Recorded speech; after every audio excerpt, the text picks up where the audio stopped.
Genre si je le couche de ces côtés-là, si je le prends comme ça, si je le manipule de cette façon-là, si je le nettoie de cette façon-là, si je m'adresse à lui de cette façon-là, si je le regarde de cette façon-là, si je suis à cette distance-là de lui, si jamais je ne le laisse pas faire ça, je ne le laisse pas exprimer ça, la liste est longue des possibilités de se trouver nul dans l'exercice de la parentalité.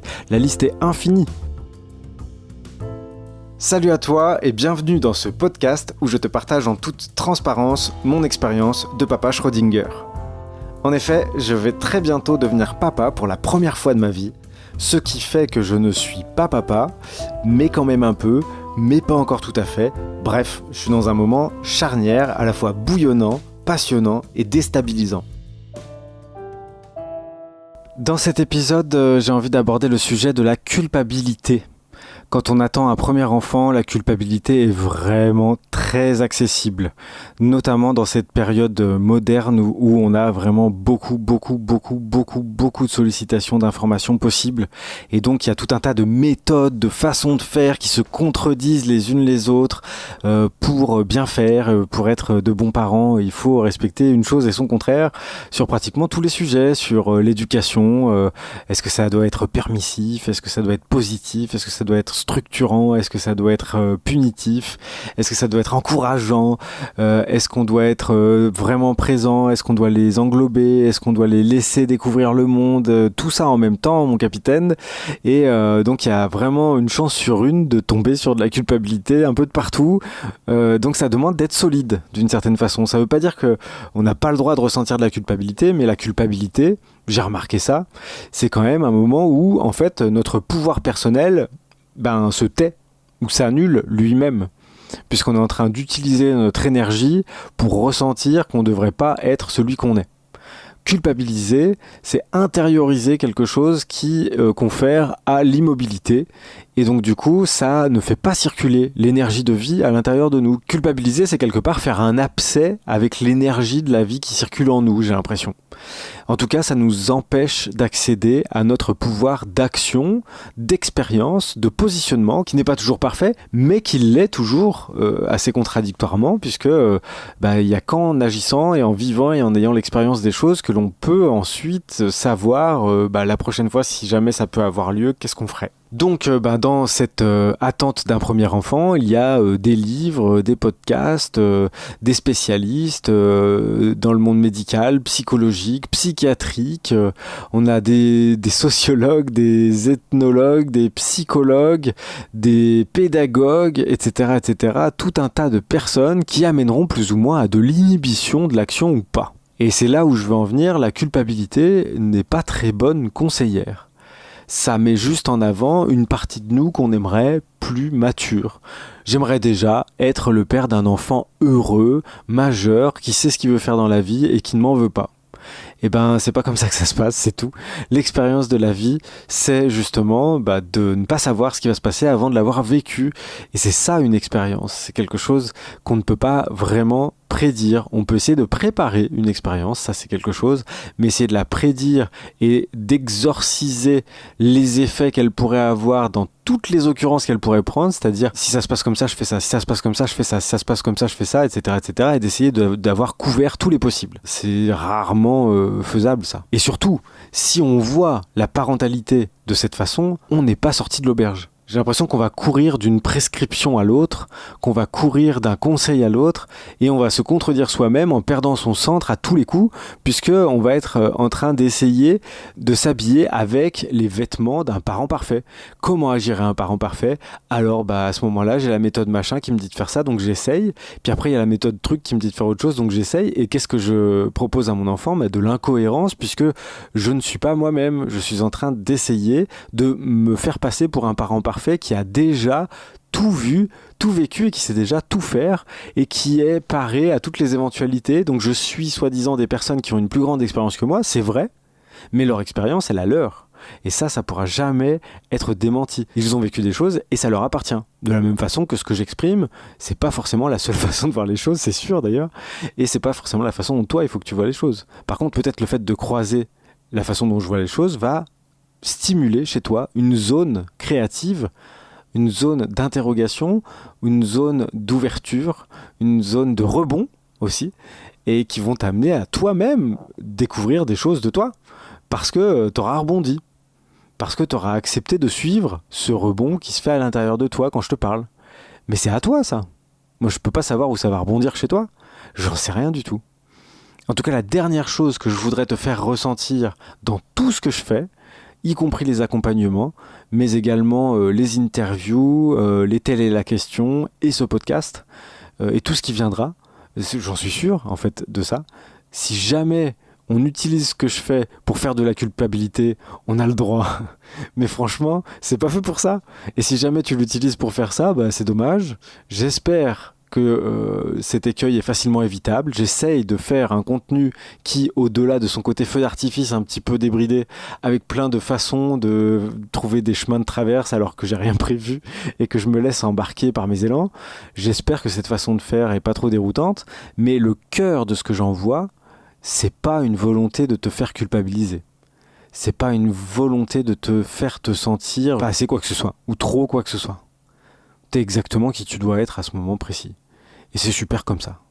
Et je suis trop content que tu prennes quelques minutes pour écouter ce que j'ai à baragouiner, parce que si ça se trouve, c'est pas très intéressant, j'en sais rien, moi. En tout cas, moi, ça me passionne. Je suis dans un moment où je suis vraiment content de vivre ce que je vis. Et comme je suis content de le vivre, bah, j'ai envie de le dire. Ça fait partie de qui je suis et de comment je fais les choses. J'ai envie de les exprimer. Bon, je me suis rendu compte de ça, hein, puisque je l'ai fait de tellement de manières différentes que, bon, bah, au bout d'un moment, j'étais obligé de me rendre à cette évidence. J'aime m'exprimer. Et ça m'aide à me comprendre. Ça m'aide à avancer. Ça m'aide à envisager l'avenir. Ça m'aide à ne pas culpabiliser. Exprimer, c'est sortir de soi. Et du coup, c'est possiblement prendre du recul sur ce qu'on est en train de vivre et c'est potentiellement pouvoir se rencontrer dans ces questionnements, ces doutes, etc. Et je pense que quand j'avais pas ce désir d'expression, qu'il était à l'intérieur de moi mais qu'il n'était pas sorti, que je ne m'exprimais pas, mais quelque part que je m'imprimais, c'est vraiment ça en plus. J'avais jamais fait ce rapprochement, mais le contraire de s'exprimer, c'est s'imprimer, et c'est pas mal. Étymologiquement parlant, je suis pas sûr que ce soit vrai, mais par contre, je vois toute la pertinence que ça peut avoir de l'exprimer comme ça, justement. Exprimer, c'est sortir de soi, imprimer, c'est rentrer dans soi. C'est alourdir le truc. C'est faire peser de plus en plus. C'est l'image de... je sais pas si tu connais la BD Léonard Génie, mais quand il réfléchit, qu'il cherche une idée géniale, il tourne en rond et à cet endroit-là, bah, le sol se creuse et donc du coup, il est dans une espèce d'ovale là qu'il fait ou un cercle qu'il a creusé dans le sol à force de tourner toujours au même endroit. Et ben c'est ça, imprimer. C'est la même chose, c'est tourner en rond. Alors que lui, ce qu'il cherche, c'est l'étincelle de génie qui va pouvoir lui faire créer son invention. Mais ce qu'on cherche dans ces moments-là où on tourne en rond, c'est comment on pourrait sortir de nous-mêmes. Comment on pourrait sortir de la version qu'on est là et qu'on n'aime pas, puisqu'on culpabilise. On aimerait ne pas être la version qu'on est. On aimerait être quelqu'un d'autre. Et donc du coup, on aimerait tellement être quelqu'un d'autre, mais en fait, on aimerait aussi garder qui on est. Donc on voudrait être quelqu'un d'autre. En fait, on voudrait que tout change sans changer nous-mêmes. Et donc du coup, il y a vraiment ce truc-là où on tourne en rond et où on imprime au lieu d'exprimer. J'avais jamais vu ça et je suis content de le faire en direct. Comme quoi, tu vois, quand je m'exprime spontanément, des fois, il y a des choses qui sortent. Alors peut-être ça t'intéresse pas, mais moi, je trouve ça bien là. Je suis vraiment content d'être tombé là-dessus parce que vraiment, c'est la première fois que j'y pense et je pense que je vais le garder, ce truc-là. Je trouve ça vraiment intéressant.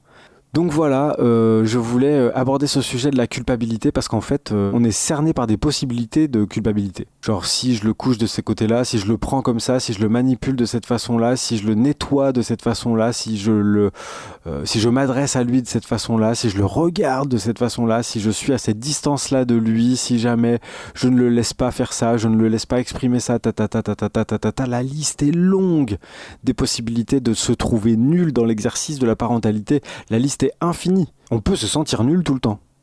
D'ailleurs, la plupart des gens qui se sentent nuls tout le temps sont beaucoup moins nuls que les personnes qui se sentent jamais nuls. Et c'est ça qui fait que des fois on reste dedans. C'est un truc que j'ai remarqué, c'est que longtemps, j'ai cultivé ma culpabilité pour être sûr d'être quelqu'un de bien. Je te donne un exemple.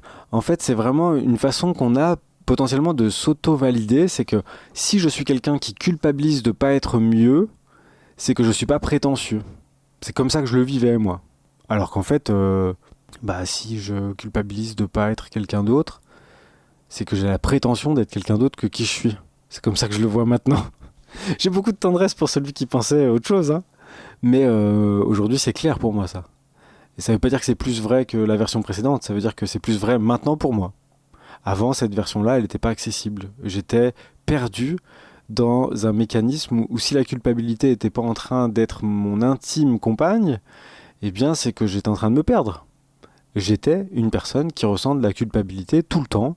C'est ce qui faisait ma valeur. Donc, j'en reviens à ce sujet de la culpabilité. Elle peut être partout et on peut même finir par la cultiver pour être quelqu'un de bien. C'est-à-dire que je suis quelqu'un de mal pour être quelqu'un de bien. C'est tordu, mais je crois qu'il y a beaucoup de personnes qui fonctionnent là-dessus. Si moi je déclare que je suis quelqu'un de pas bien, il y a des chances que je sois quelqu'un de bien dans le fond, puisque sinon je serais persuadé d'être quelqu'un de bien, et donc je serais quelqu'un d'arrogant, de sûr de lui, le contraire de ce qu'il faut. Donc si je suis persuadé d'être quelqu'un de mal, c'est que je suis quelqu'un de bien. Bah là, je suis content de ne pas envisager la parentalité de cette façon-là. Parce que je pense que c'est énergivore, mais à fond, quoi. C'est-à-dire que là, l'énergie, elle tourne à l'intérieur, elle prend une place folle. On est toujours en train de s'auto-évaluer. On est auto-centré tout le temps, quoi. On est toujours en train d'entretenir ce circuit énergétique, vraiment pas très écologique, où je suis obligé de me trouver nul pour me trouver bien, et il faut que ça passe par là pour me nourrir. C'est quand même bizarre, non? Donc je ne compte pas mettre de la culpabilité dans ma parentalité, même si je ne doute pas qu'il y en aura, et que la culpabilité a, quelque part, des vertus. Donc je ne veux pas me débarrasser de la culpabilité à tout jamais, puisque avec ça il y a une certaine pudeur, certaines limites que j'aime encore respecter, mais j'aime bien que ce soit nuancé, que ce soit pas la règle d'or, il faut que je sois en train de culpabiliser, parce que sinon c'est que je suis pas quelqu'un de bien, et donc du coup je culpabilise, et donc c'est reparti, quoi. Non, là, je vais faire de mon mieux, et puis on verra bien, et je vais naviguer un peu à vue aussi. Et je vais apprendre des choses, et quand je sentirai le besoin vraiment très fort de bosser un sujet à fond, je le ferai, parce que ce sera une nécessité. Mais je vais pas essayer de blinder toutes les possibilités pour que rien ne puisse partir en live. C'est obligatoirement ce qui va se passer. C'est de la vie, et donc du coup ça va m'échapper. Et comme ça va m'échapper, je vais me sentir pas compétent. Mais se sentir pas compétent, mais ça fait partie de la vie. C'est pas forcément quelque chose qui doit nous rendre coupables. Si on se sent pas compétent, y a simplement des choses à apprendre et des choses auxquelles il faut s'intéresser, puis voilà. Mais je préfère justement maintenant mon équilibre naturel, j'ai l'impression, c'est plutôt de chercher une fois que le problème est vraiment posé, parce qu'il s'adresse à moi et que je vais devoir y trouver une réponse personnelle qui m'aille et qui soit adaptée à cette situation, plutôt que d'anticiper tous les problèmes possibles et de trouver une réponse à chaque problème. Parce que ça prend une place folle, et ce que ça garantit, c'est simplement le fait de soi-disant réduire ma peur alors que je lui donne toute mon attention. Donc c'est vraiment bizarre. Je la fais grossir et je la règle en même temps. Mais je peux pas la régler puisque je passe toute mon énergie à écouter ce qu'elle me dit. Donc je suis les directives de ma peur et je suis guidé, téléguidé par ma peur. Et donc la culpabilité, c'est ça, c'est être téléguidé par ses craintes et par ses peurs. La peur de ne pas être quelqu'un de valable. Voilà, donc la culpabilité, qui aurait pu être vraiment quelque chose dans lequel j'aurais pu plonger, mais entièrement il y a quelques années, sera aujourd'hui une compagne occasionnelle dans des situations particulières, j'ai l'impression. Et je me félicite de ça, et je trouve ça très bien. Je remercie la vie d'avoir pu trouver comment circuler sans avoir à passer par la culpabilité sans arrêt pour que moi je me sente un petit peu valable. Donc je trouve ça super chouette. Je te laisse réagir en commentaire, je te remercie d'avoir écouté cet épisode jusqu'au bout. N'hésite pas à le partager autour de toi, à tous les papas et toutes les mamans Schrödinger que tu connais, et les parents en général qui ont peut-être perdu contact avec ce moment unique, à la fois important et déroutant. Tu peux mettre un petit pouce si ça t'a plu, t'abonner à la chaîne bien entendu. Je te souhaite une merveilleuse expérience et je te dis à bientôt. Salut!